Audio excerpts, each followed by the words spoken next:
Assalamualaikum warahmatullahi wabarakatuh. Baik, saudara-saudara, bapak-bapak, ibu-ibu, dan saudara semua dimanapun juga berada yang mengikuti acara Ahad pagi ini, sudah dibacakan brosur Hidup Sesudah Mati nomor 8. Saya awal sampai akhir, namun demikian barangkali tadi ikut menyemaknya ada yang kurang paham, mau ditanyakan dari brosur ini, saya beri waktu lebih dahulu. Mari saya beri kesempatan lebih dahulu. Barangkali ada pertanyaan dari brosur terutama. Ini menyambung yang kemarin.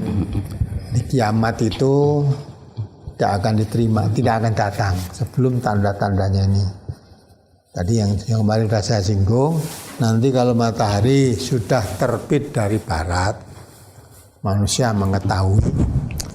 Harus yakin mereka, yang dulunya tidak percaya, jadi percaya. Yang tidak beriman, jadi beriman. Tapi Nabi menjelaskan, iman seseorang, kalau sudah matahari terbit dari barat, tidak diterima imannya. Orang yang mengaku beriman sebelumnya belum pernah berbuat baik sesuai dengan keimanannya. Nanti kalau dia bergegas-gegas berbuat baik pun pada saat matahari sudah terbit dari barat tidak diterima.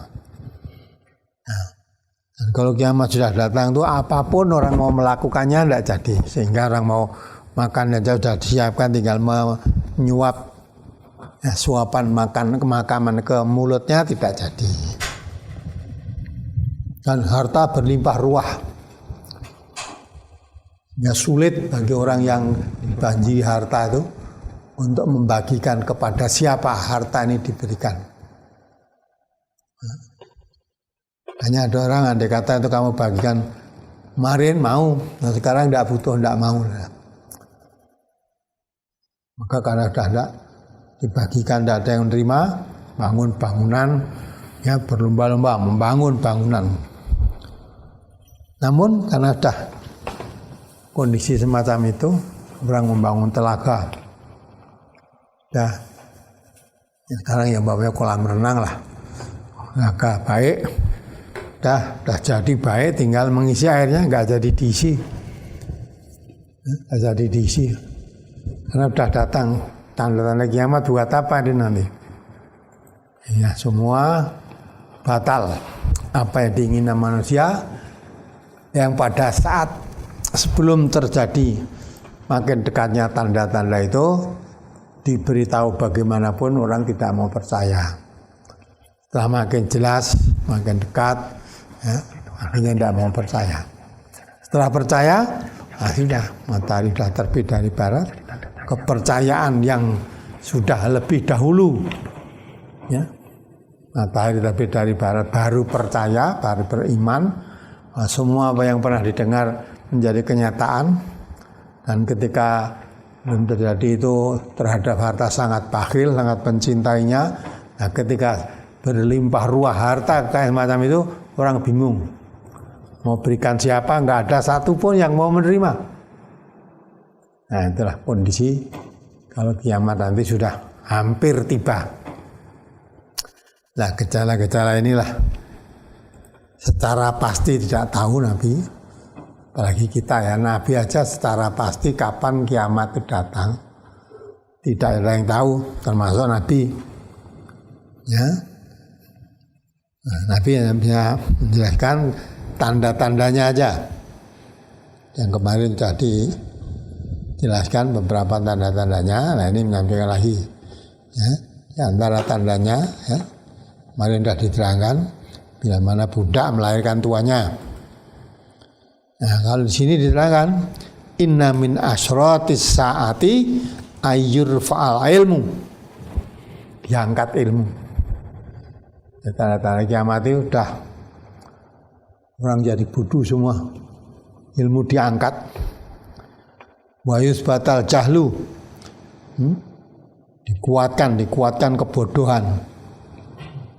Wa yusrabal khamru, diminumnya khamr terang-terangan, gitu. Wa yadhharu zina, merajalina perbuatan zina. Jadi zina itu sudah seolah-olah orang sudah tidak malu. Berbuat zina sudah tidak malu. Malah dibuka khusus rumah untuk berbuat zina. Jadi orang sudah tahu kalau datang ke situ, oh itu mau zina, itu sudah tahu. Sudah tahu. Dibuka khusus.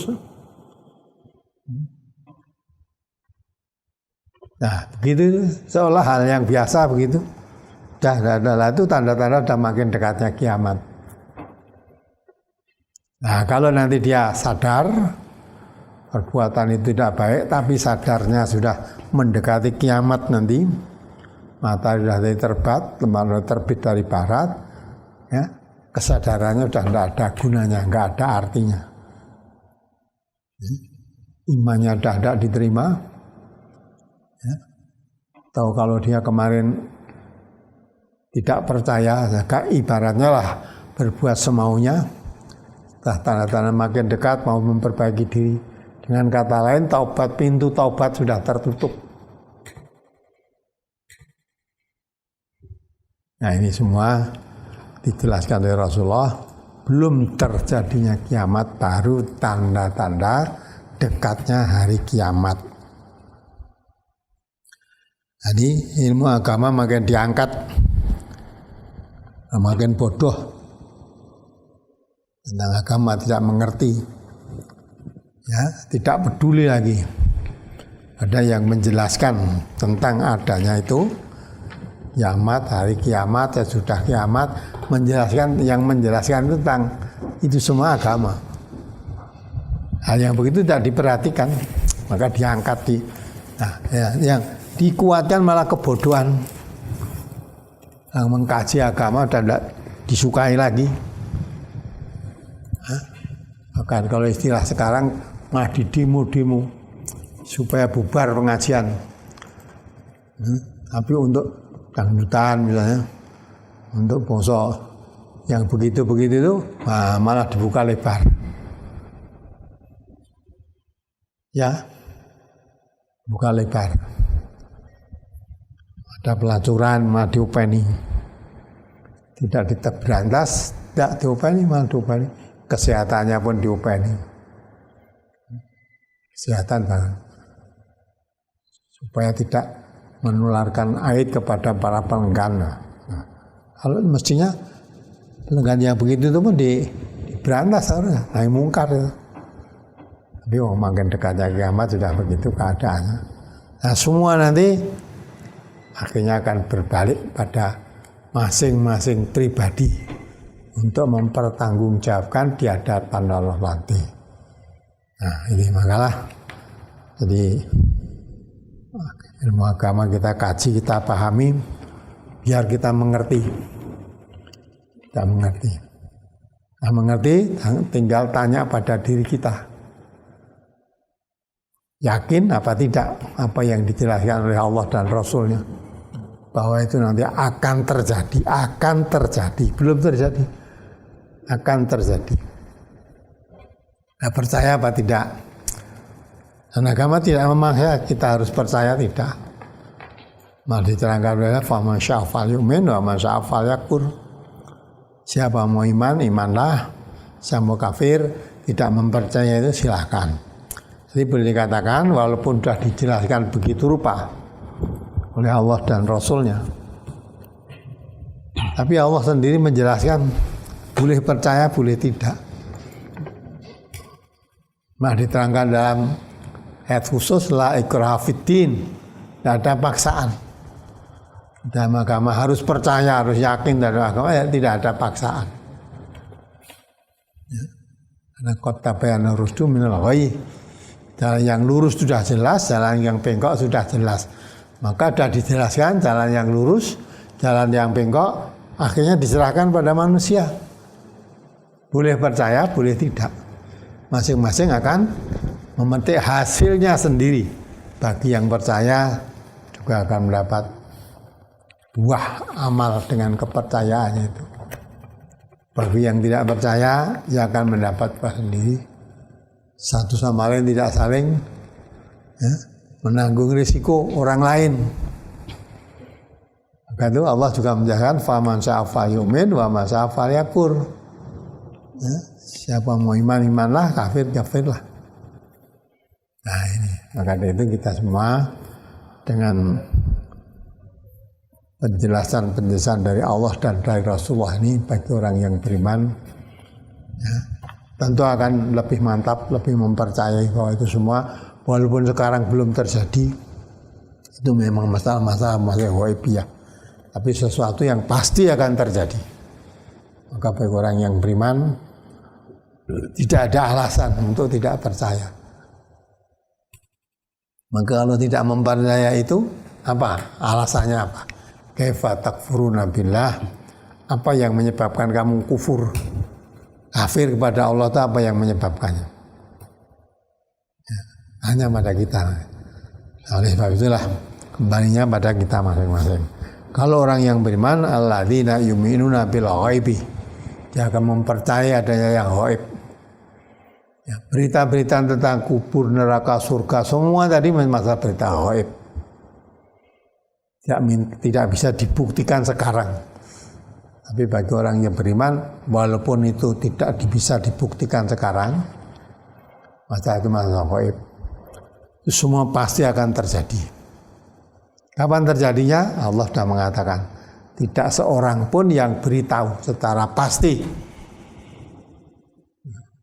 Hanya Nabi Muhammad SAW yang diberitahu tentang tanda-tanda makin dekatnya kiamat. Tapi kapan terjadinya, beliau juga tidak diberitahu. Tidak ada yang tahu kecuali Nabi diberitahu, itu pun tidak secara keseluruhan. Ya, cuma sedikit. Yas'alunaka anis-sa'ah. Orang bertanya kepadamu Muhammad tentang hari kiamat, kapan datangnya kiamat. Nabi disuruh menjawab, huwa min amri rabbi. Nah, itu urusan Tuhanku, Tuhan Allah.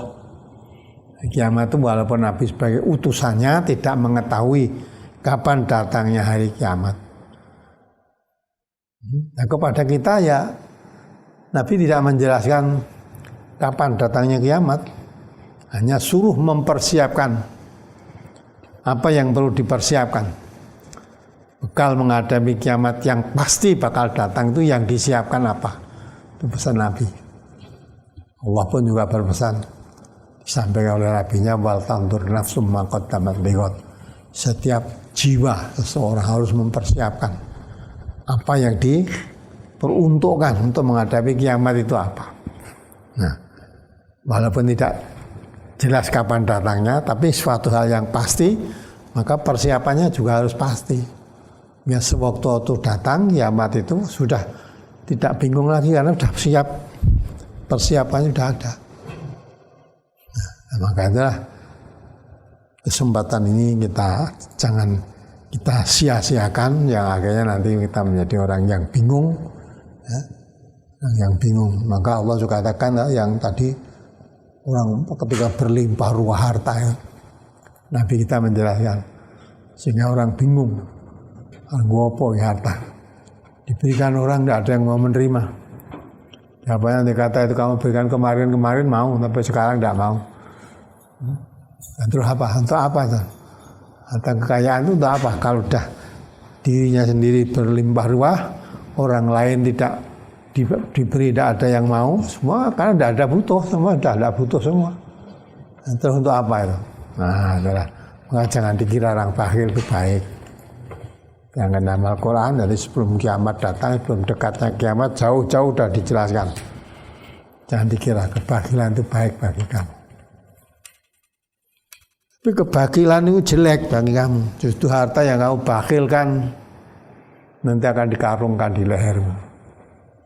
Orang-orang sudah nanti baru dekatnya kiamat, belum kiamat ini baru dekatnya. Orang sudah tidak mau diberi sedekah harta, enggak mau. Nah, padahal hartanya banyak itu untuk apa?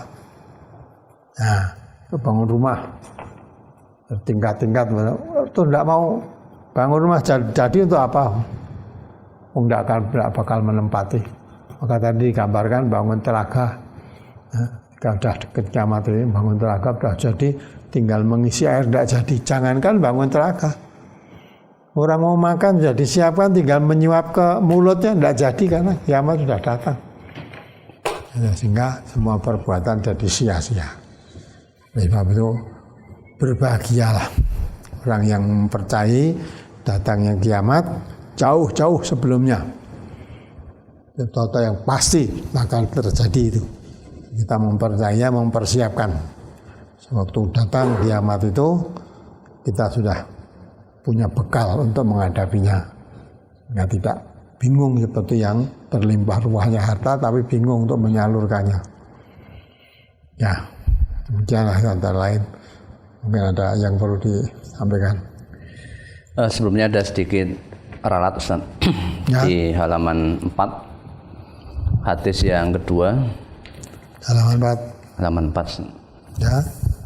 Hadis yang kedua, An Ibnul Musayyib annahu sami'a Aba Hurairah yaqul qala Rasulullah sallallahu alaihi wasallam walladzi nafsi biyadihi la yushikanna an yanzila fi kum ibnu Maryama. Di situ tertulis sallallahu alaihi wasallam. Itu yang kalau diberi berarti alaihi salam. Ya. Kalau dihapus ya tidak apa-apa. Kalau mau diberi berarti alaihi salam. Dihapus saja. Kemudian di halaman 6 juga hampir sama.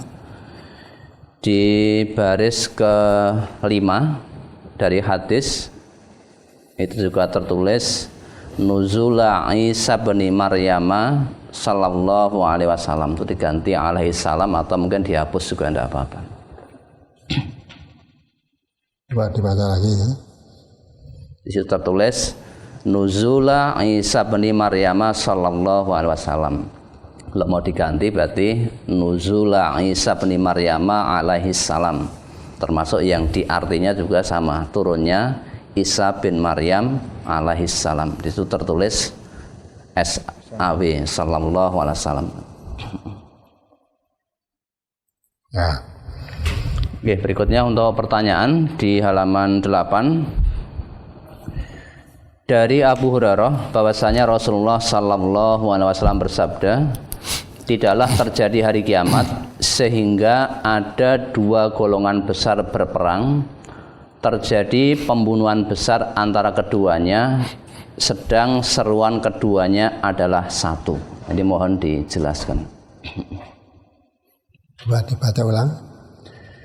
Dari Abu Hurairah bahwasanya Rasulullah sallallahu alaihi wasallam bersabda, tidaklah terjadi hari kiamat sehingga ada dua golongan besar berperang, terjadi pembunuhan besar antara keduanya, sedang seruan keduanya adalah satu.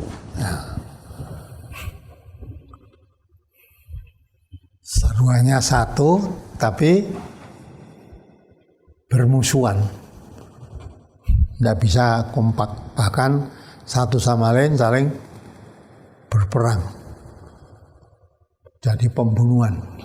Ini sebenarnya sudah ikrarkan juga oleh Allah Subhanahu wa taala, diucapkan jauh sebelumnya. Coba dibaca itu, ulang kembali surat Al-Baqarah. Wadda katsirum min ahlil kitab. Surat Al-Baqarah ayat 109. A'udzu billahi minasyaitonir rajim. Wadda katsirum min ahlil kitab law yaruddunakum min ba'di imanikum kuffara hasadam min 'indi anfusihim min ba'di ma tabayyana lahumul haqq wa fa'fu wasfahu hatta ya'tiyallahu bi amri innallaha ala kulli syai'in qadir.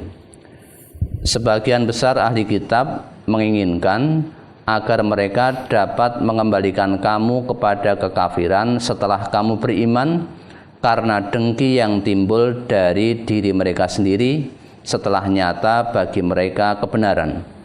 Maka maafkanlah dan biarkanlah mereka sampai Allah mendatangkan perintahnya. Sesungguhnya Allah Maha Kuasa atas segala sesuatu. Ayat berapa tadi? 109. Nah, terus dilanjutkan ya. Wa aqimus shalat perlu diperhatikan ya. Wa aqimus sholata wa atuz zakah wa ma tuqaddimu li anfusikum min khairin tajiduhu indallah innallaha bima ta'maluna basir. Dan dirikanlah salat dan tunaikanlah zakat dan kebaikan apa saja yang kamu usahakan bagi dirimu tentu kamu akan mendapatkan pahalanya pada sisi Allah. Sesungguhnya Allah Maha melihat apa-apa yang kamu kerjakan. Ya, terus. Wa qalu la yadkhulal jannata illa man kana hudan aw nasara tilka amaniyuhum qul hatu burhanakum in kuntum shadiqin. Dan mereka, yakni Yahudi dan Nasrani berkata, sekali-kali tidak akan masuk surga kecuali orang-orang yang beragama Yahudi atau Nasrani. Demikian itu hanya angan-angan mereka yang kosong belaka. Katakanlah, tunjukkanlah bukti kebenaranmu jika kamu orang-orang yang benar. Ayat berapa itu? Ayat berapa? 111 tadi. Dari 109 sampai 111 Al-Baqarah. Yang terakhir tadi 111. Okay. Itu orang Yahudi dan orang Nasrani. Dia mengatakan ayat 111 tadi sama-sama padahal itu. Ayat 11, ayat 111 Allah menjelaskan. Wa qulu la yadkhulal jannata illa man kana hudan aw nasara. Dia mengatakan tidak akan masuk surga kecuali orang Yahudi dan orang Nasrani yang akan masuk surga. Ya, tidak akan masuk surga kecuali Yahudi dan Nasrani. Tapi dilanjutkan terhadap ayat 112-nya. Bala man aslama wajhahu lillahi wa huwa muhsinun falahu ajruhu inda rabbih wala khaufun alaihim wala hum yahzanun. Tidak demikian, bahkan barang siapa yang menyerahkan diri kepada Allah sedang ia berbuat kebajikan, maka baginya pahala pada sisi Tuhannya dan tidak ada kekhawatiran terhadap mereka dan tidak pula mereka bersedih hati. Jadi orang yang menganggap yang masuk surga itu hanya Yahudi dan Nasrani itu satu angan-angan kosong. Angan-angan kosong. Maka Nabi Muhammad diperintahkan, "Qul hatu burhanakum in kuntum shadiqin." Kalau memang itu betul kamu, begitu, datangkan alasanmu. Dasarmu apa? Kamu mengatakan yang masuk surga itu hanya Yahudi dan Nasrani. Yang benar ini, bala man asama wajahu, siapa saja orang yang tunduk patuh kepada Allah, wa huwa muhsinun, siap berbuat baik karena rasa tunduk patuhnya kepada Allah, maka bagi mereka falahu ajruhu inda rabbih, bagi mereka itu mendapat pahala dari sisi Tuhan mereka, dan dia tidak akan takut, ya, tidak akan ada rasa khawatir. Dia ada rasa takut dan dia ada rasa khawatir. Siapa saja, tidak khusus untuk Yahudi Nasrani. Yahudi Nasrani kalau dia menjadi orang yang Muslim dan tunduk patuh kepada Allah dapat. Tidak Yahudi dan Nasrani saja, semua kan sama.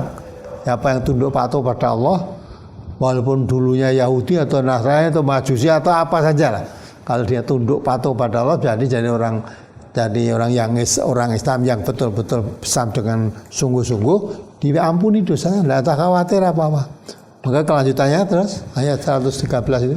Wa qalatil yahudu laisatin nasara ala syai' wa qalatin nasara laisatil yahudu ala syai' wa hum yatlunal kitab.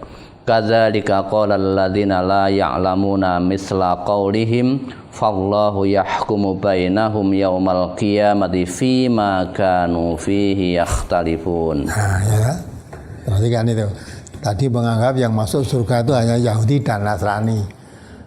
Ya, sekarang olok-olokan. Yahudi dan Nasrani ala-alaan. Padahal masing-masing membaca kitab yang sama. Nah, terus diartikan. Dan orang-orang Yahudi berkata, orang-orang Nasrani itu tidak mempunyai suatu pegangan. Dan orang-orang Nasrani berkata, orang-orang Yahudi tidak mempunyai sesuatu pegangan. Padahal mereka sama-sama membaca Alkitab. Nah ya, padahal mereka sama-sama membaca Alkitab. Yahudi dan Nasrani, kitabnya sama, kitab Taurat dan kitab Injil sama. Tapi kok bisa Yahudi mengatakan Nasrani itu tanpa pegangan? Artinya asal ngomong asbun, asal bunyi saja. Nah, orang Nasrani balas, yang asal bunyi ya Yahudi itu. Padahal masing-masing duanya membaca kitab. Baca kitab. Nah, terus orang yang tidak mengerti ikut-ikut seperti itu. Terus dibacakan artinya. Demikian pula orang-orang yang tidak mengetahui mengatakan seperti ucapan mereka itu. Maka Allah akan mengadili di antara mereka pada hari kiamat tentang apa-apa yang mereka berselisih padanya. Nah, nanti Allah jadi yang akan mengadili secara adil. Maka kalau tadi saudara tanyakan, ya, permusuhan besar yaitu sama-sama membaca kitab. Setelah mendapat dekat kiamat nanti, kata Nabi, akan terjadi dua golongan besar. Ya, padahal sama membaca kitab, sama membaca. Nah, orang yang tidak tahu begitu. Sekarang sudah ada gejala kata, kita tidak usah lihat Yahudi dan Nasrani. Orang Islam saja kan begitu. Kalau ditanya kitab sucinya apa? Al-Quran. Nabinya siapa? Muhammad. Ya, udah sama, bacaannya sama. Tapi kadang terjadi permusuhan. Ya, sama-sama Muslim, hanya beda apa aja, terjadi permusuhan. Ya kan? Dan nanti ya pada dekatnya kiamat nanti tidak sekedar permusuhan dengan mulut. Bacaannya sama, yang dijadikan alasan sama di dalam pertanyaan tadi ya. Tapi sampai terjadi bunuh-membunuh, terjadi perang besar-besaran, nggak banjir darah nanti. Ya, hari kiamat nanti. Gejala-gejala itu sudah diterangkan dalam Al-Quran. Ya, Yahudi dan Nasrani sama-sama membaca kitab. Tapi masing-masing awalnya mengatakan, ya, waqulu la yadkhulul jannata illa man kana hudan aw nasara. Mereka sama-sama mengatakan tidak akan masuk surga kecuali Yahudi dan Nasrani yang akan menempati surga itu. Langsung disanggah oleh Allah ucapan Yahudi dan Nasrani itu. Tilka amaniyuhum, itu hanya angan-angan kosong belaka. Jurus datangkan Muhammad, kul hatu burhanakum in kuntum shadiqin. Kalau memang kamu betul yang masuk surga itu Yahudi Nasrani, mana dasarmu? Ya, kamu bisa mengambil keterangan begitu, kamu dapat keterangan itu dari mana? Dasarnya apa? Kalau menurut Allah tidak Yahudi, tidak Nasrani aja, siapa saja. Bala man aslama wajahu, siapa saja yang menyerahkan diri, tunduk patuh kepada Allah. Wa huwa muhsinun, sedangkan dia berbuat baik, maka bagi mereka falahu ajruhu inda rabbih wala khaufun 'alaihim wala hum yahzanun. Siapa saja, tidak peduli itu Yahudi atau Nasrani atau Majusi, siapa sajalah, siapa saja, kalau dia tunduk patuh pada Allah, dengan kata lain menjadi orang bertakwa, entah asalnya dari apa saja, ya, kalau dia menjadi orang bertakwa, dijamin akan mendapat balasan dari Allah, dan dia tidak akan mendapat rasa sedih hati, tidak akan susah, tidak akan hati-hati. Ada rasa takut. Nah, ya kok malah tadi menganggap ahli surga, akhirnya malah ngomong waqalati yahudu laisatin nasara ala sai. Orang Yahudi mengatakan adalah orang Nasrani itu tanpa alasan, ngomongnya tanpa dasar. Yang diunaike ngono ya hanya balas. Wa qalatil yahudu laisatin nasara ala sai. Wa qalatin nasara laisatil yahudu ala sai. Yang tanpa dasar kebenaran itu ya orang Yahudi itu, Nasraninya balas. Tadi orang Yahudi menganggap ucapan orang Nasrani tanpa dasar kebenaran. Nah, orang Nasrani yang membalas yang tanpa dasar kebenaran itu Yahudi itu. Wahum yatlunal kitab, padahal kedua-duanya Yahudi maupun Nasrani sama-sama membaca kitab. Sama-sama membaca kitab. Nah, terus diterangkan lagi lanjutnya, ya, orang-orang yang tidak mengetahui ikut-ikutan seperti itu. Ya, orang yang tidak mengetahui, kadzalika qala alladziina la ya'lamuna annahul haqqu misla qaulihim. Nah, seperti ucapan mereka. Ya, melu-melu ngomong. Nah, kalau itu karena tidak mengetahui, nah, yang orang tadi mengetahui sama-sama membaca kita kok bisa gitu. Nah, tadi diterangkan oleh Rasulullah, nanti kalau dekat kiamat terjadi banjir darah, perang besar. Perang besar. Padahal bacaannya sama. Tapi ya, tidak. Sekarang aja sudah diungkapkan oleh Allah. Nah, hari kiamat nanti kejadiannya. Kalau Rasulullah menggambarkan begitu, rasanya tidak sesuatu yang janggal atau aneh, tidak. Sekarang saja sudah begitu. Wahum yatlunal kitab, pembaca kitab. Nah, orang Islam pun begitu. Wahum yatlunal kitab, ya Al-Quran malah yang dibaca. Wahum yatlunal Quran, membaca sama-sama membaca Quran. Kalau ditanya kitab suci apa?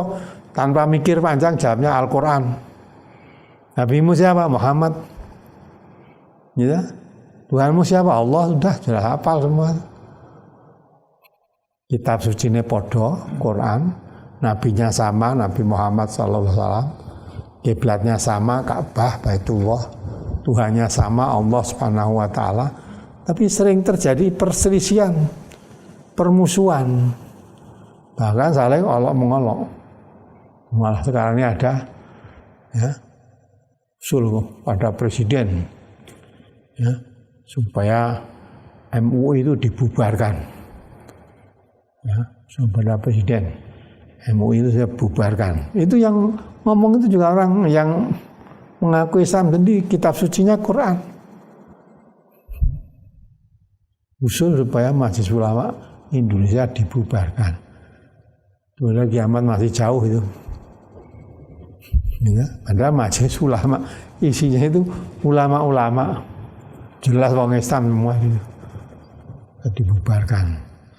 Malah ini bubarkan sekarang juga, sampai 3 kali diulang. Ya. Jadi nanti kalau kiamat terjadi permusuhan besar, pada yang dibaca sama ternyata di permusuhan yang tidak heran. Sekarang aja yang dibaca sama, kitab sucinya sama, sudah terjadi permusuhannya, belum terjadi bunuh-membunuh besar-besaran seperti yang disyaratkan oleh Rasulullah tadi, belum. Tapi gejala itu sudah ada. Harusnya kalau yang dibaca sama, kitab sucinya sama, mestinya kan sama, tapi kenyataannya tidak. Nah, kalau begitu berarti kitab suci itu tidak ada artinya, tidak punduk patuh lagi pada Allah. Yang ditaati hawa nafsunya. Padahal orang itu walaupun pandai, kalau yang tertuhan hawa nafsunya coba dibaca Al-Jasiyah ayat 23. Walaupun pandai, tapi kalau hawa nafsu dijadikan Tuhan, udah hawa nafsu kok dijadikan Tuhan. Mati ya, walaupun pinter tapi tersesat dengan ilmunya tadi. Ilmunya benar tapi tidak bisa mengawal nafsunya, hanya ilmu yang diketahui dengan akal sehatnya dikalahkan dengan hawa nafsu tadi. Hawa nafsu yang selalu mengajak kepada yang jelek tadi. Surat Al-Jasiyah nomor surat 45 ayat 23. Afara'aita man ittakhadha ilahahu hawahu wa adallahu Allahu ala ilmin wa khatama ala sam'ihi wa qalbihi wa ja'ala ala basarihi ghishawah faman yahdihi min ba'dillah afala tazakkarun. Maka pernahkah kamu melihat orang yang menjadikan hawa nafsunya sebagai Tuhannya dan Allah membiarkannya sesat berdasarkan ilmunya, dan Allah telah mengunci mati pendengaran dan hatinya dan meletakkan tutupan atas penglihatannya, maka siapakah yang akan memberinya petunjuk sesudah Allah membiarkannya sesat? Maka mengapa kamu tidak mengambil pelajaran? Nah, ada notnya enggak itu? Maksudnya Tuhan membiarkan orang itu sesat karena Allah telah mengetahui bahwa dia tidak menerima petunjuk-petunjuk yang diberikan kepadanya. Dia orang pinter, akalnya nyandak bisa, tapi imannya tidak. Tidurnya ngerti, petunjuk-petunjuk itu mengerti. Jalan kebenaran mengerti, jalan kesesatan mengerti. Mengerti, tapi tidak ada disertai dengan iman. Tidak ada iman dalam hatinya. Ya. Maka untuk menjadi orang baik tidak sekedar pinter aja, iman tidak kalah penting. Ya, walaupun tadi orang pandai besar ilmunya ya, tapi sesat berdasarkan ilmunya. Nah, kudunya orang sesat itu karena bodoh tidak mengerti, jalannya sesat itu tidak mengerti sebetulnya, hanya kurang iman saja.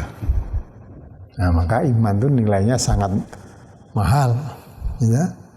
Sampai dikatakan oleh Allah, tukar dengan emas sepenuh bumi pun tidak akan imbang. Iman, ya tak? Maka diberi iman oleh Allah itu suatu kenikmatan yang luar biasa, ya. Walaupun diberi kepandaian, ilmunya setinggi langit apa dikatakan, tapi kalau tidak ada iman tidak ada artinya. Sesat di tangan Allah, sesat berdasarkan ilmunya. Mestinya orang yang sesat itu karena kebodohannya. Jadi sesat berdasarkan ilmunya. Dia orang pandai kok. Orang pandai kok bisa sesat? Maka apakah kamu tidak mengambil pelajaran diterangkan oleh Allah tadi? Nah, yang berarti kan, pernahkah kamu melihat orang menjadikan hawa nafsunya sebagai Tuhannya? Allah membiarkan sesat dengan pengetahuannya. Ya, sesat dengan ilmunya dia bisa sesat. Karena Allah telah mengunci pendengaran hati, telah meletakkan tutupan di penglihatannya. Sumum, bukun, umyum, pahum, layak, ya layar jiun itu lain. Tadi pendengarannya ditutup oleh Allah, hatinya pun ditutup. Ada tabir melihat satu kebenaran, pendengarannya ditutup. Ya, kalau sudah hatinya, pendengarannya, penglihatannya ditutup oleh Allah, siapa yang dapat membuka kebenaran? Karena hatinya sudah dikunci mati. Khatamallah ala qulubihim. Ya, Allah mengunci mati hatinya. Wa ala samihim, pendengarannya. Wa ala absarihim, penglihatannya. Gisawah, ada tabir penghalang. Nah, maka bagi mereka siapa? Susah sudah. Kalau sudah begitu itu ya tinggal walahum adzabun adzim. Siapkan oleh Allah adab yang berat, yang besar nanti. Nah, maka pada hari kiamat nantilah terjadi permusuhan. Wahum yatunal kitab. Terus diiringi lagi orang-orang yang tidak mengerti sama ucapannya seperti mereka. Nah, itu mendekati kiamat nanti. Nah, sekarang itu gejala-gejalanya walaupun sama-sama kitab yang dibaca, bisa jadi mestinya kan tidak loh. Orang sudah dibaca kitabnya sama, ya, kitab sucinya sama, bacaannya ya sama, itu mestinya jadinya sama. Tapi kok tidak begitu, karena hawa nafsu yang menguasai dirinya. Jadi kalau Allah manusia menjadikan hawa nafsunya sebagai Tuhan, sedang hawa nafsu itu la ammaratum bisu, tidak akan menjadi baik manusia. Walaupun diberi kepandaian oleh Allah, pandai sudah, ya, jadi orang pandai. Tapi kalau iman tidak, ya, kecerdasan otak yang diberikan oleh Allah menjadi disebut biasa, disebut orang pandai, orang jenius, tapi tidak ada iman, tidak ada artinya. Tidak ada artinya. Tidak pantas kalau orang pandai kok jadi sesat, tapi kenyataannya begitu. Mengapa? Karena menuhankan hawa nafsu. Yang diperturutkan keinginannya bukan ilmu yang dipelajarinya, tapi hawa nafsu yang menjadi kemauannya. Dan nanti mendekati kiamat itu akan terjadi. Insyaallah. Apalagi? Masih di halaman 8 bagian tengah. Dan tidaklah datang hari kiamat sehingga harta melimpah pada kalian, harta itu membanjir sehingga menyusahkan pemiliknya siapa yang akan menerima sodakohnya, dan sehingga ia menawarkan harta itu, sedangkan orang yang ditawari sodakoh itu mengatakan, aku tidak membutuhkan harta itu. Dan sehingga manusia berlomba-lomba membangun bangunan yang tinggi-tinggi, dan sehingga ada seorang laki-laki lewat pada kubur seseorang, maka ia berkata, aduhai alangkah baiknya seandainya aku menjadi orang yang dikubur ini. Mohon diterangkan pada kalimat yang akhir, sehingga ada seorang laki-laki lewat pada kubur seseorang, maka ia berkata, aduhai alangkah baiknya seandainya aku menjadi orang yang dikubur ini. Ya, itu menunjukkan kebingungan. Kebingungan. Dia orang kaya raya, harta berlimpah ruah. Ya. Berlimpah ruah. Tapi bingung membelanjakannya. Diberikan, tidak ada yang mau menerima. Terus untuk apa? Akhirnya untuk membangun bangunan-bangunan yang tinggi. Bangun rumah. Dan untuk brosur kemarin sudah dijelaskan, yang dulunya orang melarat pun berarti kiamat nanti menjadi kaya raya, ya, sampai dikatakan melaratnya sampai ke alas kakinya tidak, sandal itu orang duwe, tidak punya. Nanti kiamat jadi orang kaya membangun rumah tinggi-tinggi, ya, bingung dah. Jadi punya harta banyak, bingung, bikin rumah bingung lah, terus lihat kubur tadi melihat. Jadi orang yang di dalam kubur ini tidak mengalami bingung seperti yang dialami oleh dirinya hidup tadi. Jadi hidup tapi susah, bingung. Punya harta banyak, tidak bisa dibelanjakan, ya, mau ditaruh di mana, terus digopo, diberikan orang yang tidak ada yang mau menerima, terus dibangun rumah, bangun tinggi-tinggi, ya untuk apa? Ya, mau apa? Rumah itu aja bangun tidak usah dibangun tinggi-tinggi, ditempati sudah cukup, malah membangun lagi untuk apa? Mubadir. Karena memang hartanya untuk apa kalau tidak begitu? Setelah dibangun untuk begitu ya tambah bingung. Mengalir lihat kubur tadi dia melihat tenangnya, lebih tenang andai kata seperti orang yang ada di dalam kubur ini tidak mengalami kebingungan semacam ini. Ya. Karena dia juga tidak tahu yang di dalam kubur itu kenapa, nggak tahu bagaimana dia. Dan karena mengalami kebingungan seperti itu, apa lebih menderita malah nggak tahu dia. Tapi yang jelas dia merasa bingung jadi orang hidup, kekayaan berlimpah ruah, dibelanjakan tidak laku, tidak diberikan orang tidak ada mau, udah. Nah, nanti itu baru ngatasi kebingungan hidupnya aja. Lihat orang mati, wah orang mati orang alami bingung seperti itu. Jadi menunjukkan itu kebingungan, walaupun hidup tapi bingung. Masalah orang yang mati dalam kubur itu enak, tenang, wis ora ngalami bingung seperti yang saya rasakan, dia bilang gitu. Malah dia mengatakan, alangkah ini andai kata saya mati seperti orang dalam kubur ini sudah tidak mengalami seperti yang kami alami begini. Itu menunjukkan kebingungan. Ya, maka kalau kita kembali pada Tuhan, yang menenteramkan hati itu bukan harta. Nah itu nanti kalau harta dekat kiamat nanti orang jadi kaya semua bingung, malah merasa kepingin andai kata mati seperti orang yang mati, orang alami bingung seperti orang hidup tadi. Dia seolah-olah begitu. Dia dianggapnya orang mati sedang alami bingung kayak sing urip nanjak kayak bondo we bingung. Maka ketahuilah orang kaya sekarang juga sama. Namanya keturutan apa karepe apa-apa punya, apa-apa mau diberi, bisa apa dikira ada puas? Tidak. Ala bi dzikrillah tatmainul qulub. Hanya Allah yang benar. Ya, dengan banyak zikrullah hatimu tentram. Bukan banyak harta hatimu tentram, itu digambarkan oleh Rasulullah tadi. Jadi kiamat ini orang banyak harta malah jadi bingung gitu. Ya, untuk apa sana? Diberikan orang tidak ada yang mau, membangun rumah satu aja udah orang kabeh dinggoni, tidak mau bangun lagi untuk apa lagi? Nah, maka terus akhirnya hidup kok susah begitu. Nanti alangkah baiknya kalau saya mati seperti orang dalam kubur ini. Jadi orang yang di dalam kubur itu dia merasa orang alami bingung seperti yang saya alami ini, udah cukup bukan 1 meter tanah 1 meter 2 meter panjangnya 1 meter ya udah cukup di situ, merasa mau bikin bangunan tinggi, udah biasanya bu enaknya hanya bayangannya nih wong mati wis penak ora butuh kaya ngene. Nah, kita yang hidup sudah keturutan apa-apa kok masih belum tenang mau bikin apa lagi ya. Bingung. Itu menunjukkan gambaran orang bingung, banyaknya harta. Memang kita pun sudah diperingatkan oleh Allah, orang banyak harta itu jangan dikira tentram, hidupnya senang.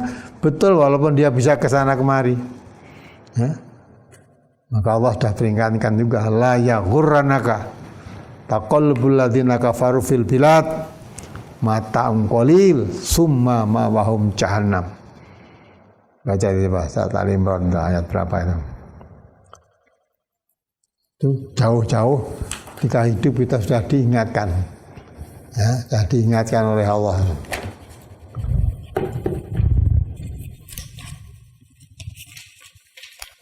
Ayat berapa?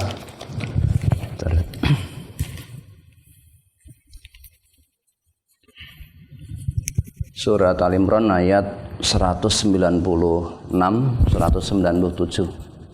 Coba dibaca. La yaghurrannaka taqallubul ladzina kafaru fil bilad mata'un qalil summa ma'wahum jahannam wa bi'sal mihad. Nah, ini ayat 196, 197. Coba dibaca artinya. Janganlah sekali-kali kamu terperdaya oleh kebebasan orang-orang kafir bergerak di dalam negeri. Itu hanyalah kesenangan sementara. Kemudian tempat tinggal mereka ialah jahanam, dan jahanam itu adalah tempat yang seburuk-buruknya. Nah, lihat tidak? Jangan kita umat Islam terperdaya geraknya orang yang kafir, walaupun berlimpah ruah keduniaannya. Ini sekarang belum kiamat nanti. Ya.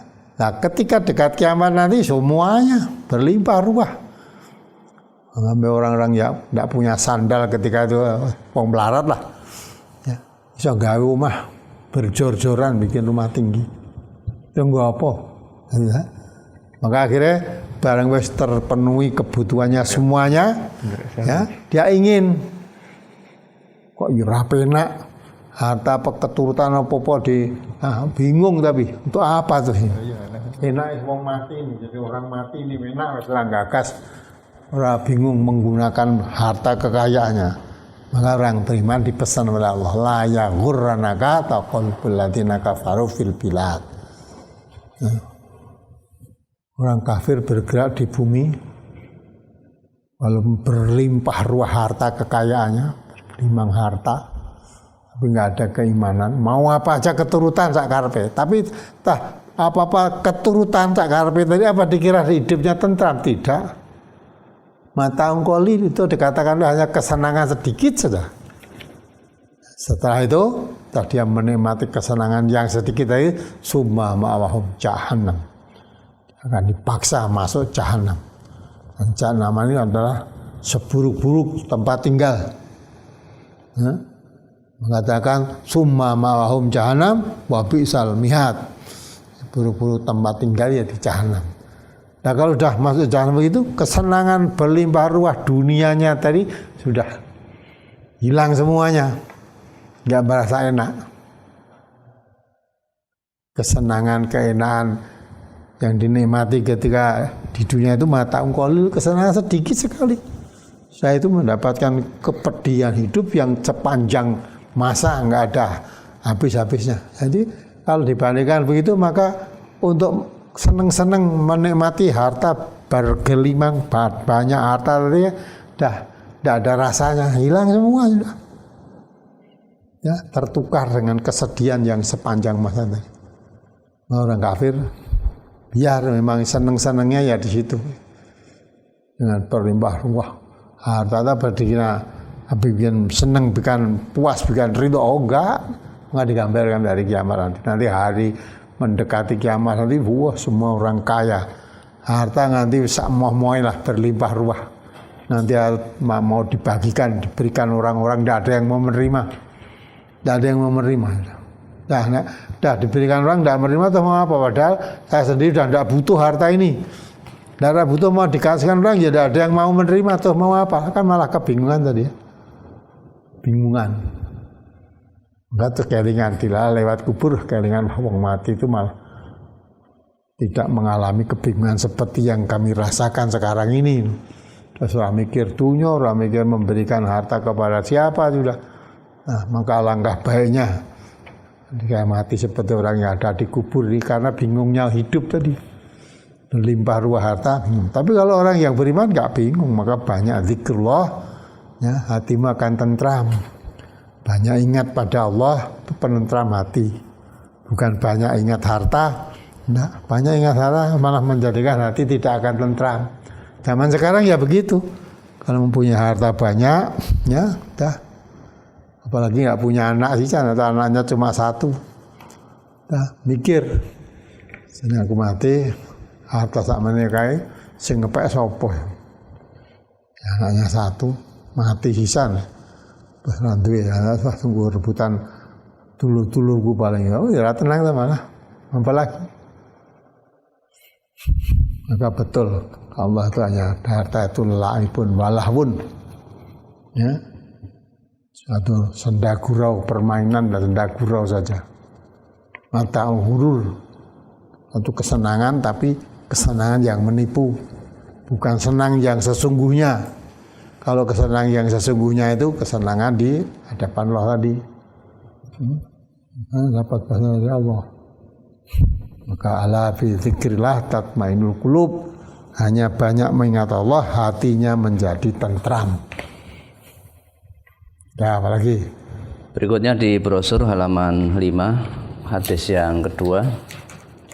An Abi Hurairah anna Rasulullah sallallahu alaihi wasallam qala, kaifa antum iza nazala fikum ibnu maryama fa ammakum minkum fakultu libni abi zi'bin innal auza'iyya haddatsana an zuhri an nafi'in an abi hurairah wa imamukum minkum qala ibnu abi zi'bin tadri ma ammakum minkum qultu tukhbiruni qala fa ammakum bi kitabi rabbikum tabaraka wa ta'ala wa sunnati nabiyyikum sallallahu alaihi wasallam, rawahu Muslim.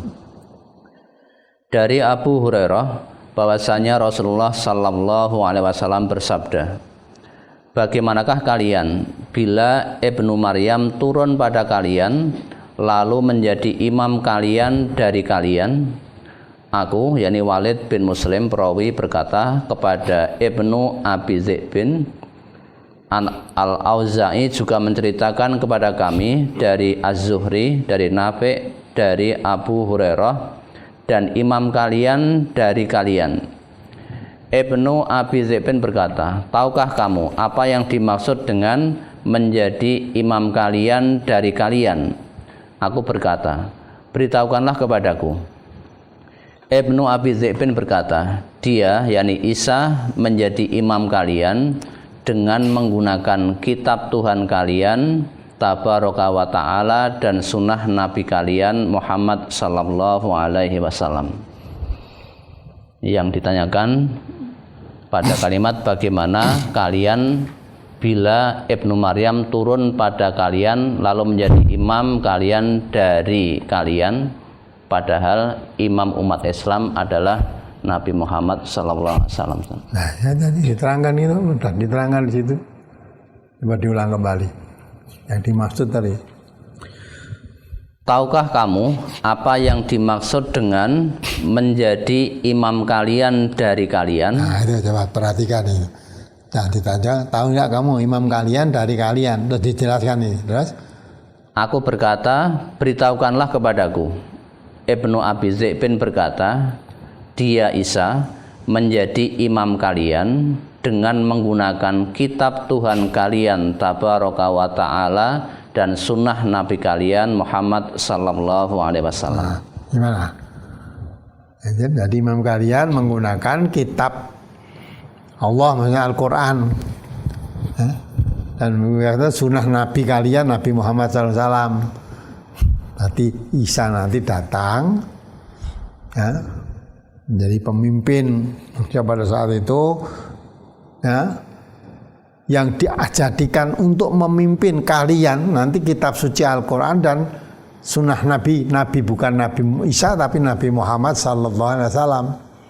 Jadi kacanya Nabi Isa datang nanti akan mengajarkan, membawa menunjukkan kebenaran Al-Quran dan kebenaran Nabi Muhammad yang selama ini mereka tidak percaya, ya kufuri kitab suci Al-Quran.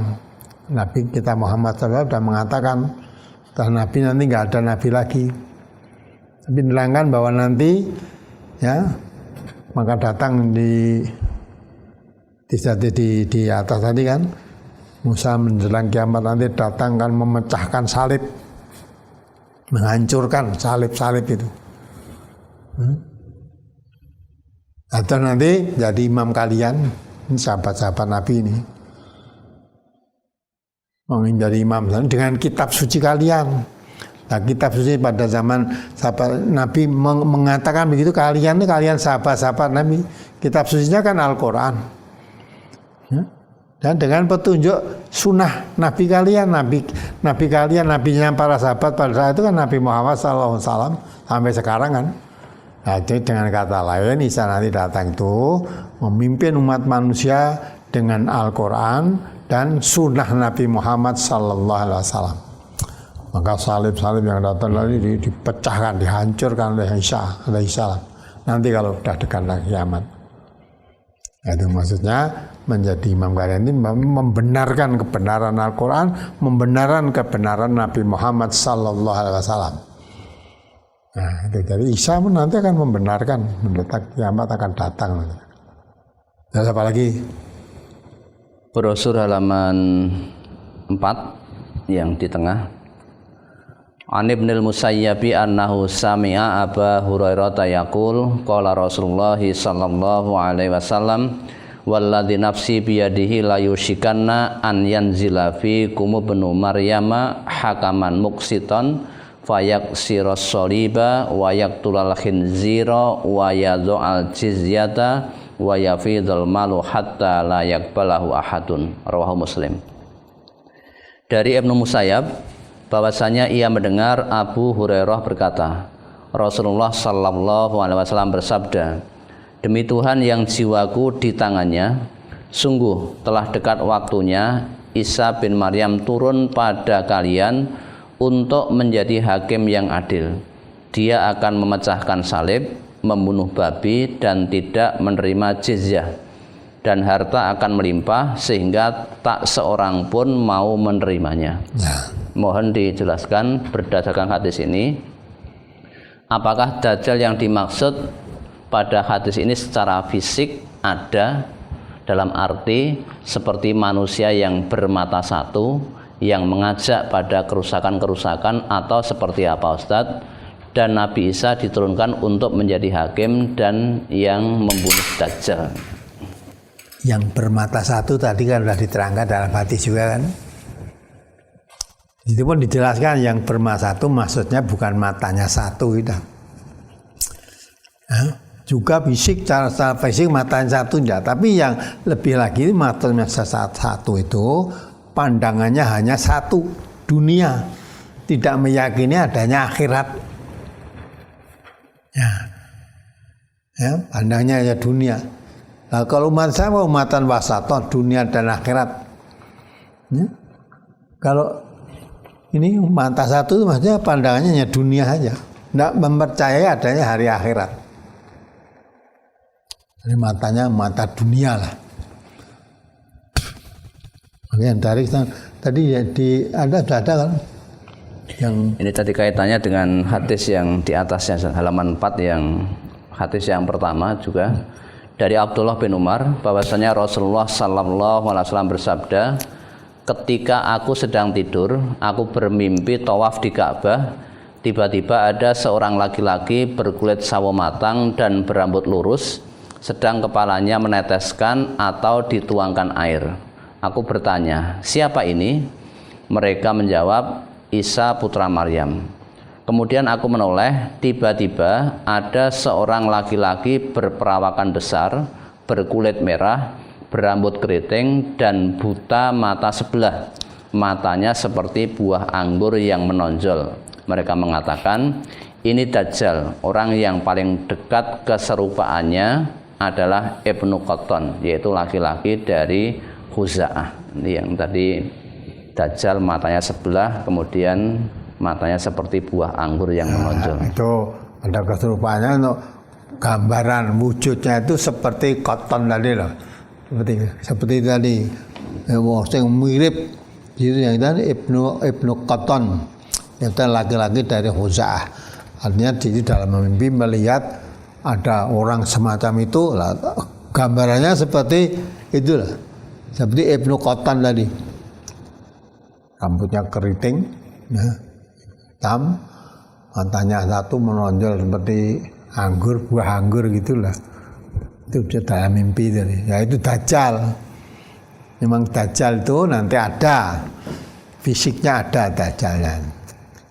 Nanti kiamat nanti datangnya. Nah, mendekati kiamat itu. Nah, itulah yang diterangkan dalam hadis Nabi ini, hadis riwayat Bukhari. Laki-laki yang datang dari Khuza'ah ini. Ini bentuk fisiknya seperti itu, ya. Maka pada yang hadis yang kedua tadi, memecahkan Nabi Isa akan datang memecahkan salib, membunuh babi, dan tidak menerima jizyah, tidak menerima tebusan. Nah, ditanya orang-orang berpaling bab ini ya, yang mengenai tadi tidak menerima jizyah, dan kata melimpah harta, melimpah ruah. Tadi sudah dijelaskan harta, semua kekayaan menjadi berlimpah ruah sehingga tak seorang pun mau menerimanya. Kalau masih sudah kaya, dari menerima sedekah pemberian harta ya ada yang mau. Nanti kalau sudah kiamat dah mendatang, dah dekat itu. Nabi Isa nanti datangkan memimpin kalian, ya, membenarkan Al-Quran, membenarkan kenabian Nabi Muhammad dan membenarkan Al-Quran.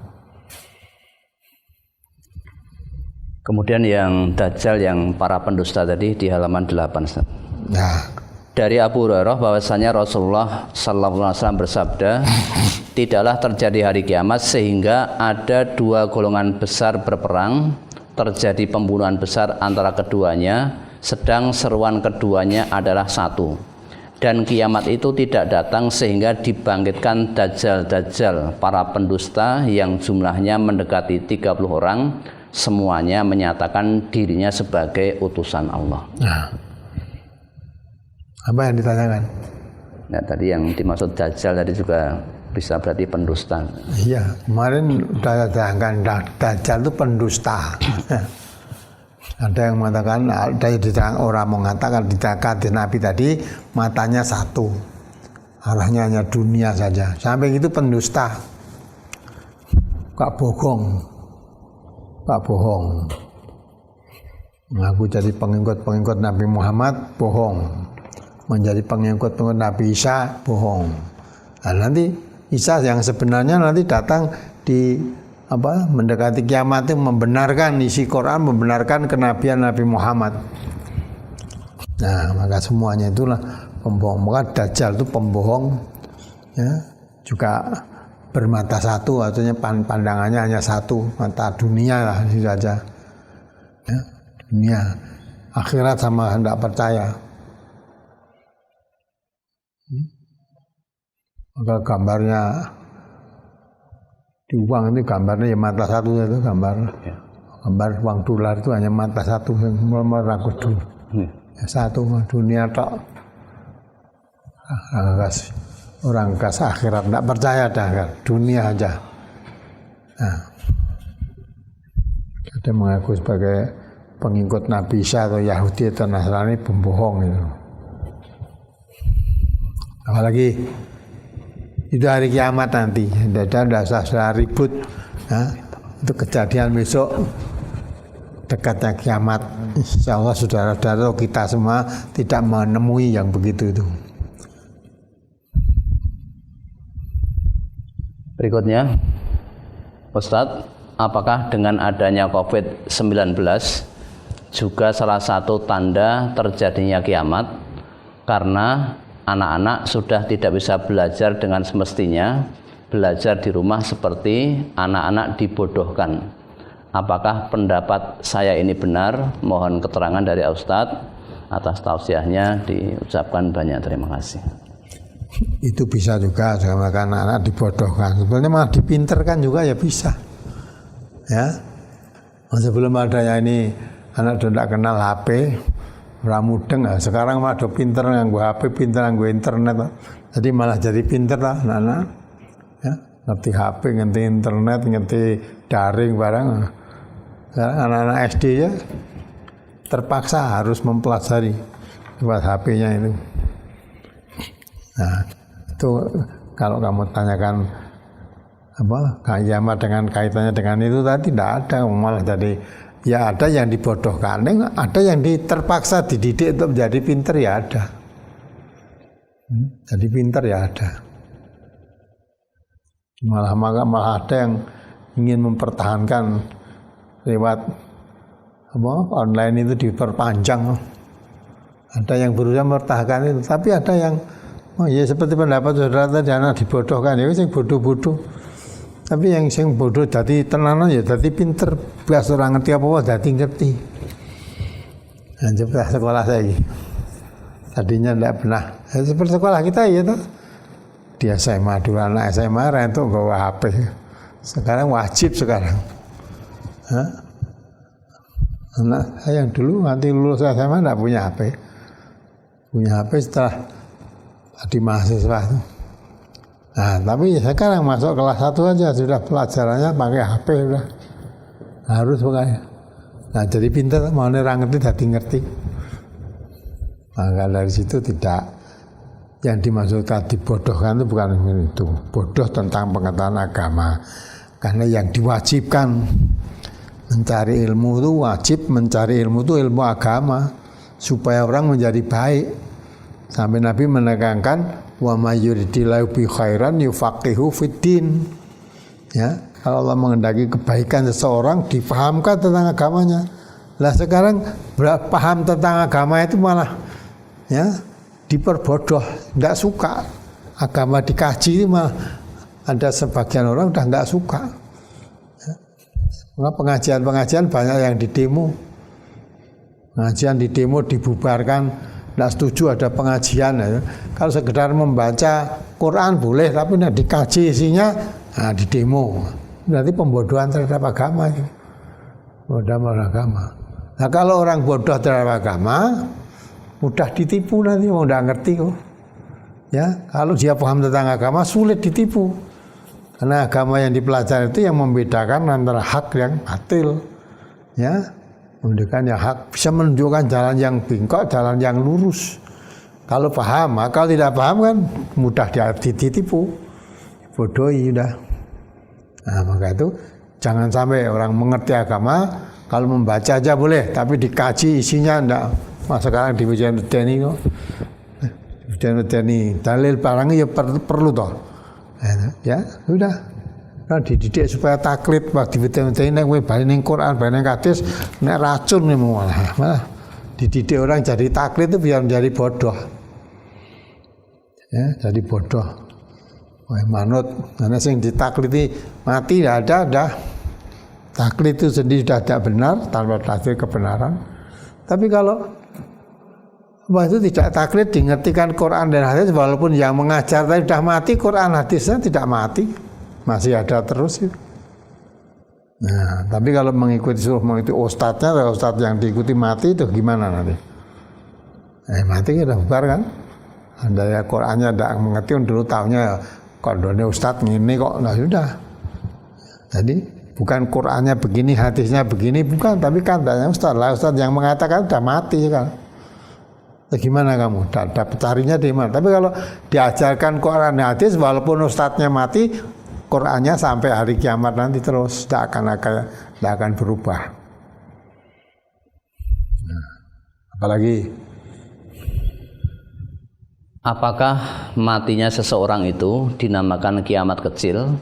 Dan kiamat besar itu rusaknya alam semesta, seperti yang dijelaskan di surat Al-Zalzalah. Apa hubungannya antara kiamat kubro dan kiamat sugro? Ya, kiamat sugro itu hubungannya kiamat dirinya sendiri, dah mengakhiri hidupnya lah.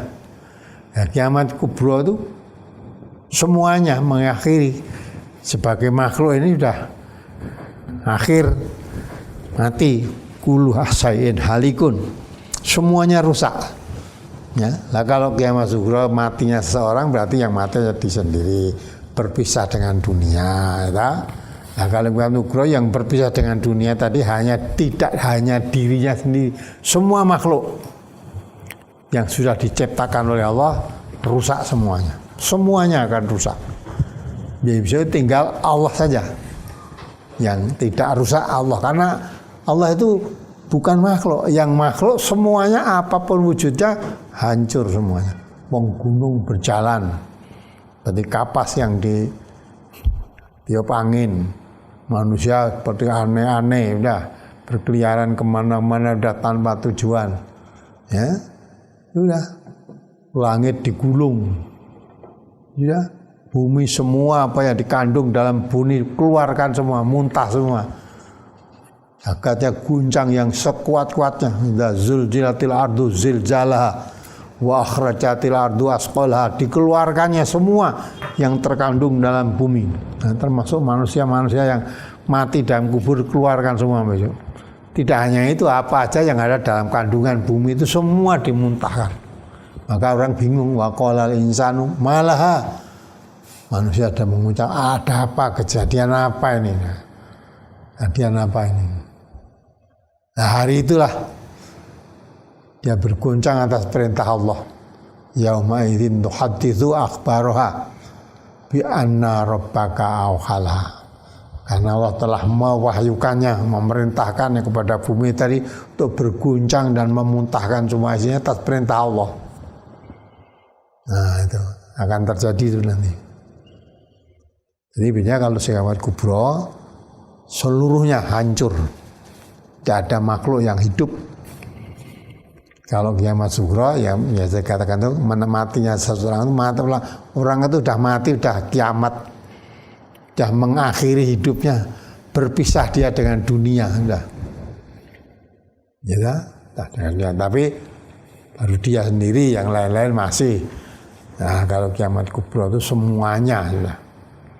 Tidak ada makhluk lagi yang masih hidup, ya.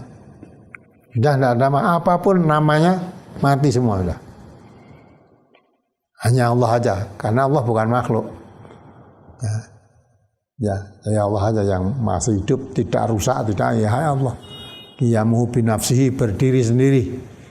Allah itu berdiri sendiri. Tidak pernah butuh ditemani. Tidak pernah butuh.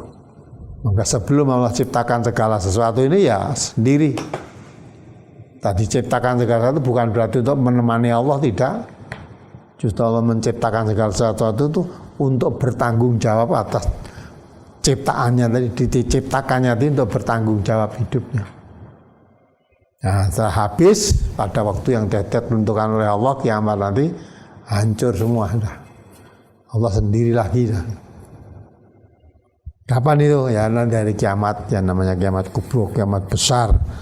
sudah tidak ada yang masih hidup lagi, semua makhluk yang hidup hancur semua. Nah, apalagi berikutnya mohon dijelaskan surat Hud ayat 106 107. Fa ammal ladzina saqu fa finnari lahum fiha zafirun wa syahiq khalidina fiha ma damatis samawati wal ardu illa ma syaa rabbuk inna rabbaka fa'alun lima yurid. Adapun orang-orang yang celaka, maka tempatnya di dalam neraka, di dalamnya mereka mengeluarkan dan menarik nafas dengan merintih. Mereka kekal di dalamnya selama ada langit dan bumi, kecuali jika Tuhanmu menghendaki yang lain. Sesungguhnya Tuhanmu maha pelaksana terhadap apa yang Dia kehendaki. Kemudian juga di surat Al-An'am ayat 128, wa yauma yahsyuruhum jami'a ya ma'saral jinni qad istaksartum minal ins wa qala awliya'uhum minal insi rabbana istamta'a ba'dzuna bi ba'dzi wa balaghna ajalana alladzi ajjalta lana qala an-naru maswaakum khalidina fiha illa ma syaa Allah inna rabbaka hakimun alim. Dan ingatlah hari di waktu Allah menghimpunkan mereka semuanya, dan Allah berfirman, hai golongan jin atau setan, sesungguhnya kamu telah banyak menyesatkan manusia. Lalu berkatalah kawan-kawan mereka dari golongan manusia, ya Tuhan kami, sesungguhnya sebagian daripada kami telah dapat kesenangan dari sebagian yang lain, dan kami telah sampai kepada waktu yang telah Engkau tentukan bagi kami. Allah berfirman, neraka itulah tempat diam kamu, sedang kamu kekal di dalamnya kecuali kalau Allah menghendaki yang lain. Sesungguhnya Tuhanmu maha bijaksana lagi maha mengetahui. Kemudian ini dikaitkan dengan brosur kemarin, hidup sesudah mati bagian yang kelima. An Ibnu Umar anna Rasulullah sallallahu alaihi wasallam qala inna ahadakum idza mata uridu alaihi maq'aduhu bil ghadati wal asiyyi in kana min ahlil jannati famin ahlil jannati wa in kana min ahlin nari famin ahlin nari yuqalu hadza maq'atuka hatta yab'atsakallahu ilaihi yaumal qiyamati. Rawahu Muslim. Dari Ibnu Umar bahwasanya Rasulullah sallallahu alaihi wasallam bersabda, sesungguhnya salah seorang di antara kalian apabila meninggal dunia akan diperlihatkan kepadanya tempat duduknya di waktu pagi dan petang. Jika ia termasuk ahli surga, maka akan diperlihatkan surga kepadanya, dan jika ia termasuk ahli neraka akan diperlihatkan neraka kepadanya.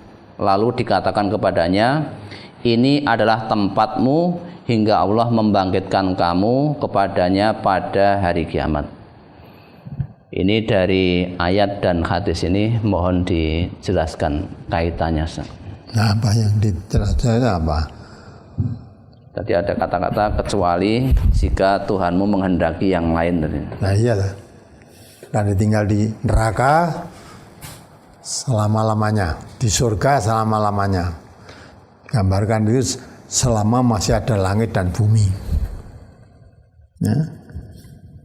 Kecuali kalau Allah menghendaki yang lain. Ya, Allah menghendaki yang lain yang bagaimana kan tidak dijelaskan. Misalnya ada yang berpendapat kalau menghendaki yang lain orang ahli neraka bisa masuk surga kalau Allah menghendaki. Tapi tidak pernah ada orang yang berpendapat orang ahli surga bisa masuk neraka kalau Allah menghendaki. Padahal bisa terjadi juga kalau Allah menghendaki bisa. Apapun yang dikehendaki Allah, semuanya akan bisa terjadi. Orang ahli surga, amal-amalnya baik-baik semua, tapi dikehendaki Allah masuk neraka ya bisa. Orang yang kafir tidak pernah percaya kepada Allah, kalau Allah menghendaki masuk surga ya bisa. Bisa, Allah itu apa serba bisa kok. Tapi yang perlu kita pikir, apa mungkin ya, orang amalannya jelek-jelek tidak percaya kepada Allah masuk surga, apa mungkin? Loh, Allah menghendaki bisa, iya bisanya bisa. Tapi apa mungkin? Karena Allah sudah membuat ketetapan. Surga itu uiddat lil muttaqin, disediakan oleh Allah untuk orang yang bertakwa. Nah, kok ada orang kafir masuk surga? Apa keliru Nabi Allah menempatkannya? Nah, kalau sampai keliru itu bukan Allah. Nah, keliru itu suatu kelemahan. Sedang Allah itu maha suci dari sifat kelemahan. Tidak akan keliru, tidak mungkin. Sebaliknya juga, orang bertakwa kok ditempatkan di neraka, walaupun Allah bisa, tapi tidak mungkin mau menempatkan orang bertakwa di neraka. Tidak ada tempat. Karena neraka itu Allah sudah membuat uiddat lil kafirin. Ya, sudah sejak belum dihuni neraka, sudah Allah sudah mempersiapkan neraka itu uiddat lil kafirin, disiapkan oleh Allah khusus untuk orang-orang kafir. Surga disiapkan Allah khusus untuk orang bertakwa. Tidak mungkin akan kecampuran orang kafir di dalam surga, tidak mungkin akan kecampuran orang takwa di neraka, itu tidak mungkin. Tempatnya sudah sendiri-sendiri. Walaupun tadi kalau Allah, kecuali Allah menghendaki, jangan tuh seperti kita, Allah menghendaki iya. Tapi Allah sudah mengatakan, ya orang ahli neraka memang bisa masuk surga nanti. Kalau sudah ada masuk lubang jarum, itu pun berselisih pendapat. Dan untuk lubang jarum, kalau Allah menghendaki bisa. Ya. Tapi Allah juga mengatakan walan tajida li sunnatillahi tahtila walan tajida li sunnatillahi tahwila. Allah tidak akan merubah. Ketetapan Allah tidak akan mengalami perubahan. Nah, itulah. Maka itu, nah hadis tadi juga menjaga kalau selama ada langit dan bumi itu maksudnya ya, menjawabkan suatu waktu yang sudah. Ini ada penjelasannya, Ustaz. Ya. Di surat Hud ayat 107 tadi. 107. Ya. Jadi notnya ada catatan kakinya. Ya. Mereka kekal di dalamnya selama ada langit dan bumi kecuali jika Tuhanmu menghendaki yang lain. Ini adalah kata kiasan yang maksudnya ialah menjelaskan kekalnya mereka dalam neraka selama-lamanya. Ya, ada penjelasan itu. Kekal selama-lamanya. Kecuali kalau hanya kata kiasan, kalau Allah menghendaki. Ya. Kalau tidak menghendaki ya tidak. Kalau Allah menghendaki tadi saya katakan kan, orang bertakwa di neraka kalau Allah menghendaki ya bisa. Orang kafir ditempatkan di surga Allah menghendaki ya bisa, tapi tidak mungkin. Kok tahu tidak mungkin? Nah, Allah sudah membuat surga itu jelas, ya. Menurut firman Allah sendiri, uiddat lil muttaqin itu orang-orang bertakwa itu khusus. Di surga itu orang bertakwa. Di neraka juga tempat yang khusus uiddat lil kafirin. Ya, jadi tidak mungkin akan dimasukkan. Walaupun dikatakan kalau Allah menghendaki bisa, tapi Allah tidak mungkin akan menghendaki orang takwa di neraka, tidak mungkin menghendaki orang kafir di surga, tidak mungkin. Semua sudah ada ketetapannya.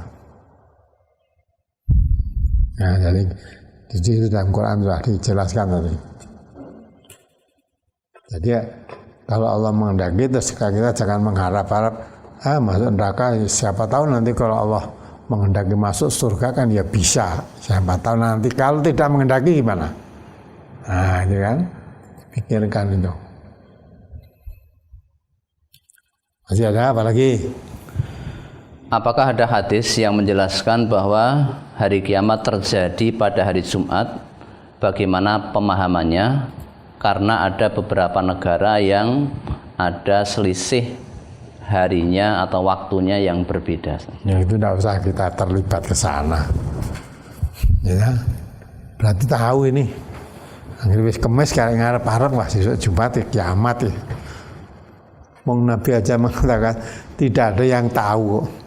Kalau mengatakan hari kiamat berarti hari Jumat, berarti sudah ada yang tahu harinya itu hari Jumat. Tidak ada yang tahu. Allah sudah menjelaskan tentang kiamat itu tidak ada yang tahu. Di dalam surat Luqman kemarin itu, ya, dibaca lagi ayat 34 itu. Di situ lah hari besok matinya di mana tidak ada yang tahu kok. Hujan turun ya nggak ada yang tahu secara pasti loh. Nah kok itu hari surga mati hari kiamat itu datangnya berarti secara pasti tidak ada yang tahu itu hari kiamat itu hari Jumat nanti. Surat Luqman nomor surat 31 ayat 34.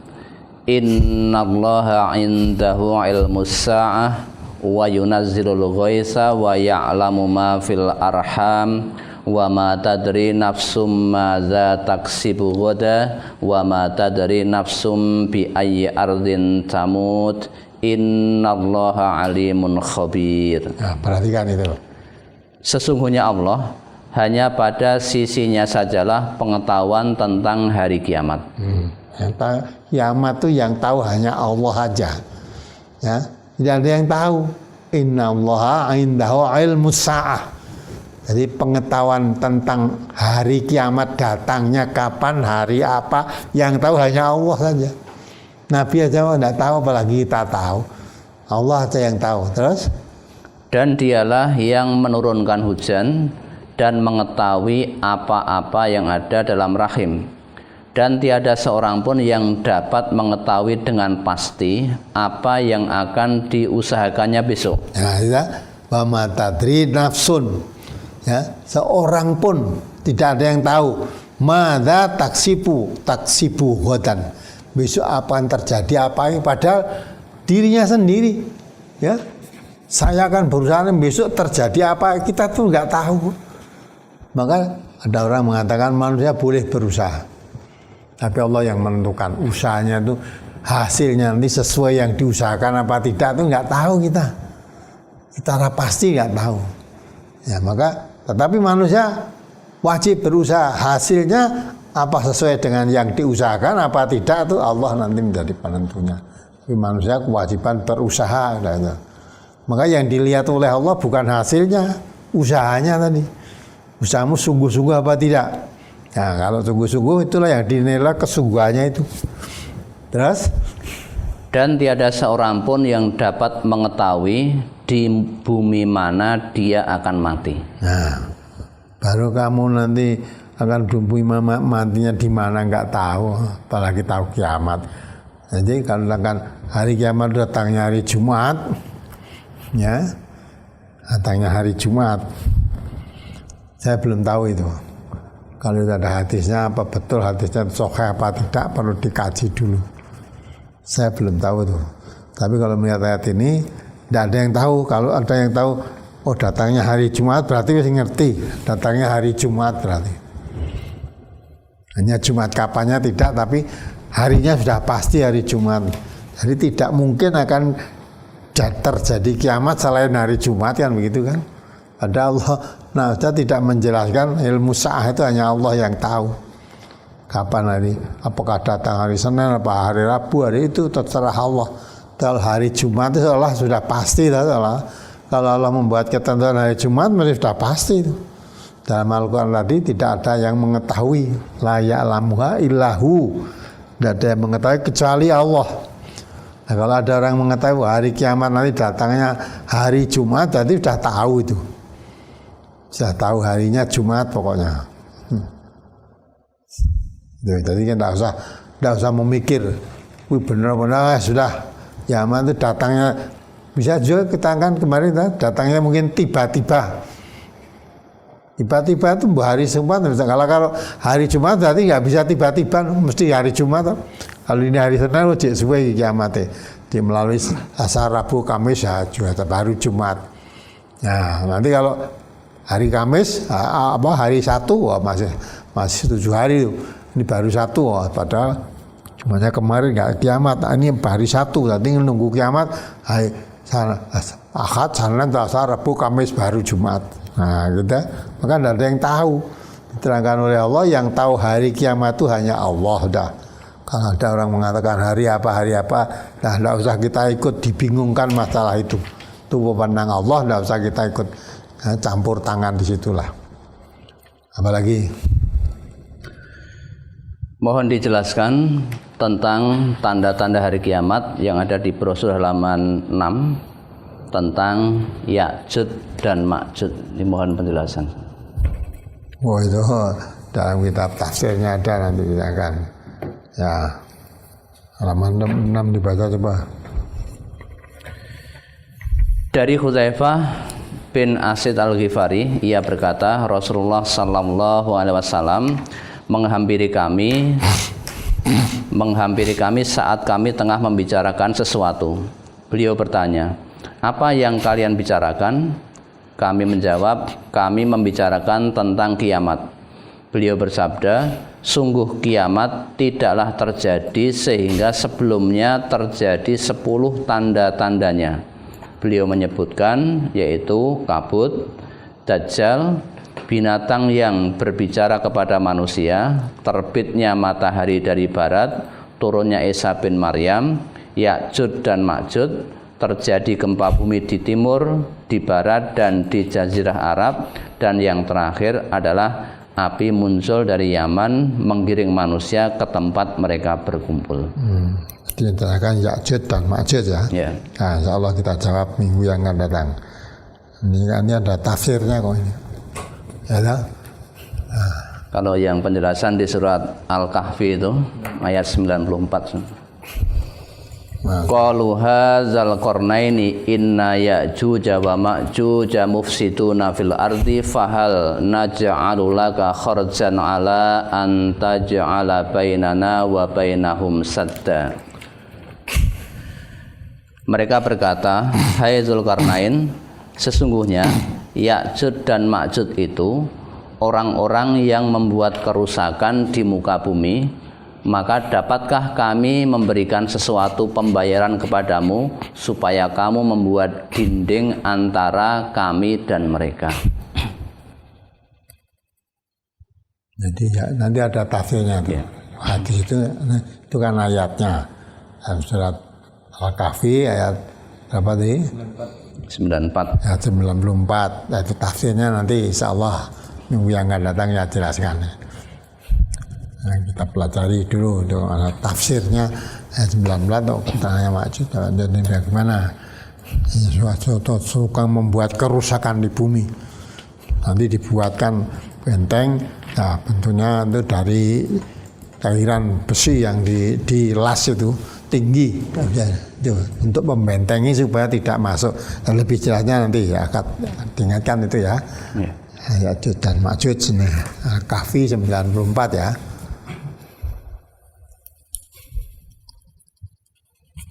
Mungkin masih ada yang lain. Mohon dijelaskan maksud dari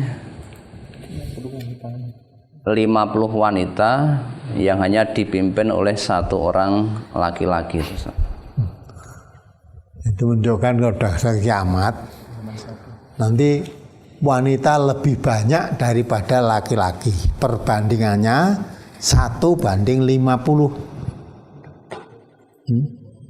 Itu 50. Ibaratnya satu orang laki-laki mengurusi 50 wanita. Jadi mulanya poligami Allah membolehkan tuh karena nanti juga itu sampai sekarang ini sudah banyak orang mengeluh katanya laki-laki itu perempuan itu sudah lebih banyak daripada laki-laki sekarang ini. Lebih ya kiamat dijelaskan lebih banyak lagi. Lebih banyak itu maksudnya perbandingan laki-laki dan perempuan itu lebih banyak perempuannya. Lebih banyak perempuannya. Dekati kiamat nanti perbandingannya 1:50. Laki-laki 1, perempuannya 50.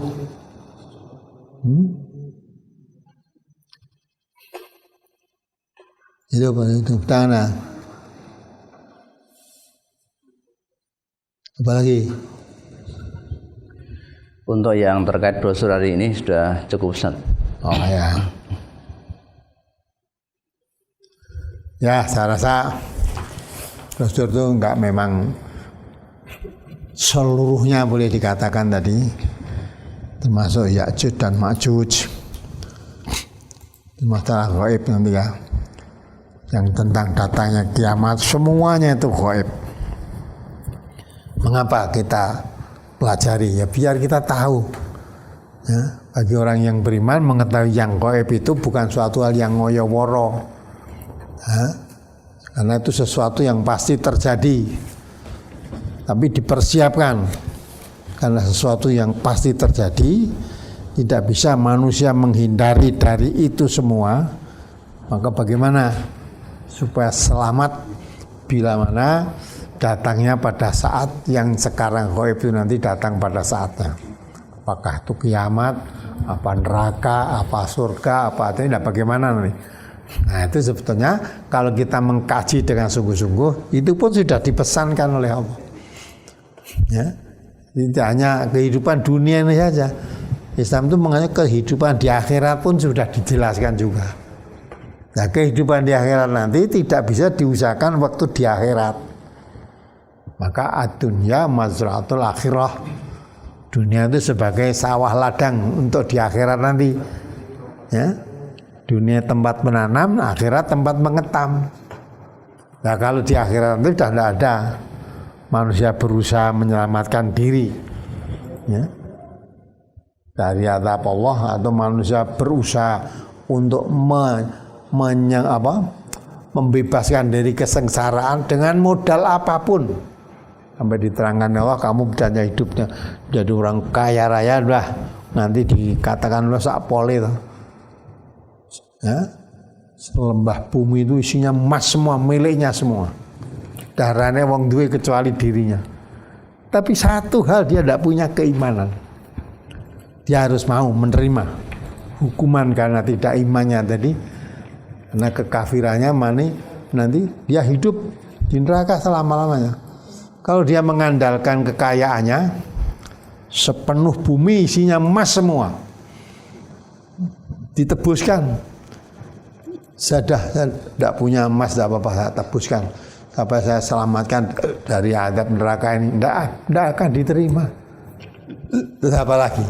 Maka kaifa takfuruna billah, apa yang menyebabkan kamu kafir itu apa? Yang dindel-dindel ke apa nih? Kekayaan seberapa kamu punya emas? Ya. Sepenuh bumi miliknya semua. Coba dibaca Al-Imran 91 itu. Sepenuh bumi miliknya semua.